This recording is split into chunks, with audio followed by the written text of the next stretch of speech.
Men buni kimga aytishim mumkin? Ichimni kemirayotgan bu dahshatni kimga ochay? Singlimga aytolmayman.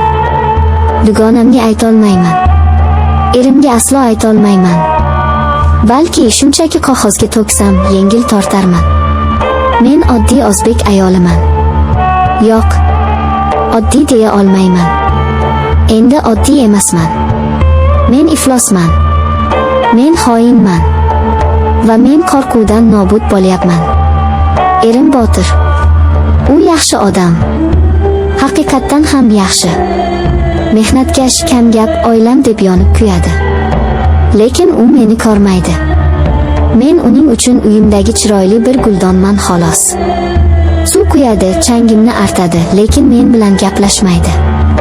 Mening ichimda nima kechayotgani unga qiziq emas.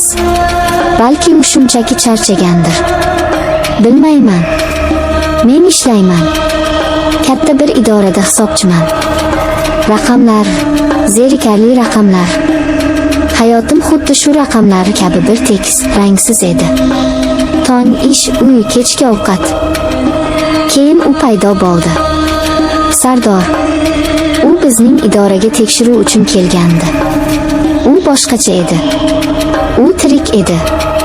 Uning kulgisi butun xonani to'ldirardi. Uning ko'zlari o'sha ko'zlar. Ular qora, olovli edi. Ular menga qadalganda men erib ketayotgandek tuyulardim. Biz asta gaplasha boshladik. Avvaliga ish haqida, keyin shunchaki hayot haqida. U menga yoqimli gaplar aytardi. Siz bunchalar aqllisiz, bunchalar go'zalsiz. Yuragim gupillab ketardi. Necha yildan beri bunaqa gap eshitmagandim. Botir menga oxirgi marta qachon yoqimli gaplar aytganini eslolmayman ham. Biz pinhona uchrashadigan bo'ldik. U mening sochlarimni silardi.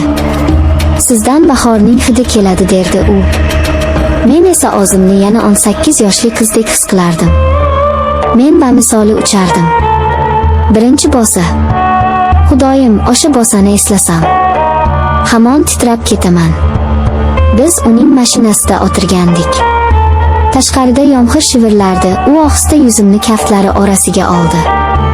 Bizning sevgi hikoyamiz boshlandi. Bu olov edi. Bu aqldan ozish edi. Men Botirga yolg'on gapira boshladim. Dugonamnikiga ketyapman, ishda ushlanib qoldim, onamnikiga borib kelaman. Har bir yolg'onim yuragimga pichoqdek sanchilardi.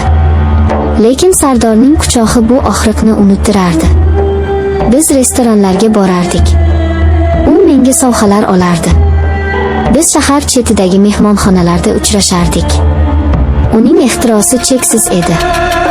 U meni shunday sevardiki. Yo'q, u meni xohlardi. Endi buni tushunib yetyapman. U ovchi edi, men esa uning oljasi edim. Oylar o'tdi. Men bu ikki hayotga ko'nikib qoldim. Bir tomonda sodda, mehribon, lekin zerikarli erim Botir. Ikkinchi tomonda xavfli, ehtirosli, hayotimga rang olib kirgan Sardor. Men ikkisini ham yo'qotishni xohlamasdim. Qanchalik jirkanch eshitilmasin, bu haqiqat edi. Ammo vaqt o'tib ehtiroslar sona boshladi. Uning o'rnini qo'rquv egalladi. Telefonim jiringlasa cho'chib tushardim. Erim Botir telefonimga qarasa, yuragim to'xtab qolay derdi. Keyin o'sha noxush hodisa yuz berdi. Biz yana o'sha mehmonxonada edik. Menda aybdorlik hissi yana bosh ko'tara boshlagandi. Sardor, biz hammasini to'xtatishimiz kerak dedim men. Men boshqa bunday yashay olmayman. Uning yuzi bir zumda o'zgardi. O'sha mehribon, kulib turgan ko'zlar muzdek toshga aylandi. Nima deding, dedi u sovuq ohangda. Men charchadim. Keling, hammasini tugataylik yaxshilikcha. U kuldi. Qahqah otib kuldi. Bu kulgi qo'rqinchli edi. Tugatmoqchimisan? Shunchaki xayr deb ketmoqchimisan? U menga yaqinlashdi. Men orqaga tisarildim. Men seni sevdim, Laylo. Sen esa meni o'yinchoq qildingmi? Yo'q, aslo deya baqirdim men. Lekin men erli ayolman. Bu noto'g'ri. Shunda u birdan qo'limdan qattiq tortdi. Bilagim zirqirab ketdi. Men bilan 1,5 yil yotganingda noto'g'ri emasmidi? Eringning yuziga kulib qarab, kechalari men bilan uchrashganingda noto'g'ri emasmidi? Uning ovozi balandlab borardi. Men qo'rqib ketdim. Iltimos, Sardor, qo'yib yubor. Og'riyapti. U qo'limni yanada qattiqroq siqdi. Sen endi mendan qutula olmaysan, tushundingmi? Sen menga tegishlisan. Faqat menga. O'shanda men birinchi marta undan qo'rqdim. Men yig'lab yubordim. Iltimos, otinaman. U birdan meni o'ziga tortdi va qattiq opdi. Bu bosa emas, bu hujum edi. O'sha kuni men o'z sevgilim tomonidan zo'rlanganimni his qildim. Ruhim zo'rlandi. Shundan keyin hammasi dahshatga aylandi. U meni qo'yib yubormadi. Men endi uning sevgilisi emas, asirasi edim. Bir kuni erim Botir bilan uyda o'tirgandik. Kechki ovqat vaqti edi.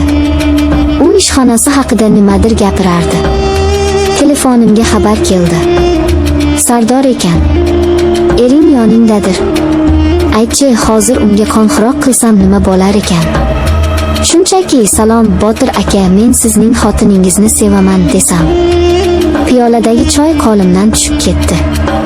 Choy to'kildi, piyola sinmadi, lekin men sindim. Senga nima bo'ldi, Laylo?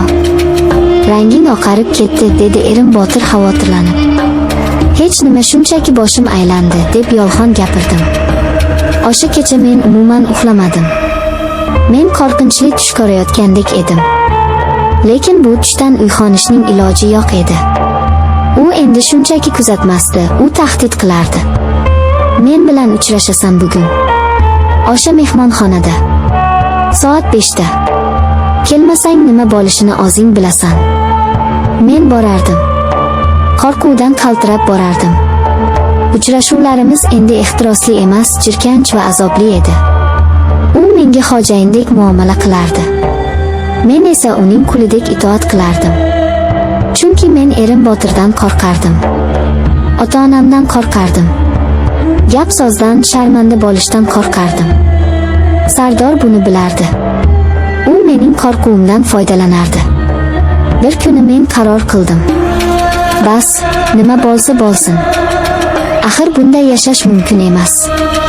Men unga qo'ng'iroq qildim. Sardor, men boshqa sen bilan uchrashmayman. Nima qilsang qil. Erimga aytasanmi, dunyoga jar solasanmi, baribir. Men charchadim. Bir necha soniya sukunat bo'ldi. Keyin u kuldi. Qo'rqmas bo'lib qoldingmi, Layloxon?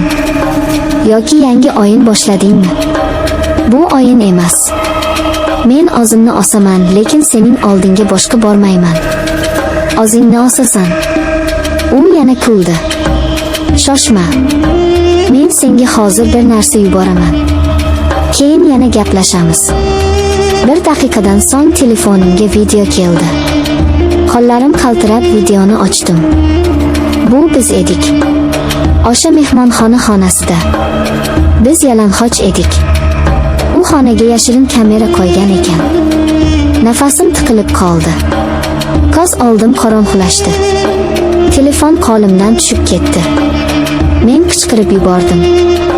U yana qo'ng'iroq qildi. Men zo'rg'a javob berdim. Xo'sh, jonim, dedi u muloyim, ammo zaharli ohangda. Video yoqdimi? Bunaqasi menda ko'p. Juda ko'p. Endi tasavvur qil, shu videolar Botirjoningning telefoniga tushsa, yoki otangni, yoki ishxonangdagi hamkasblaringni guruhiga tashlasam. Men xongrab yig'lardim. Endi tushundingmi, Laylo? Sen hech qayoqqa ketmaysan. Sen meniksan. Men seni qachon xohlasam chaqiraman. Sen esa itdek yugurib kelasan. Tushundingmi? Shu kundan boshlab men o'likka aylanganman. Men yuradigan murdaman. Men nafas olaman, ovqatlanaman, Botirga jilmayaman, ishga boraman. Lekin ichim bombosh. U meni xohlagan vaqti chaqiradi. Ba'zan u o'zining iflos ishlarini qiladi. Men esa jimgina chidayman.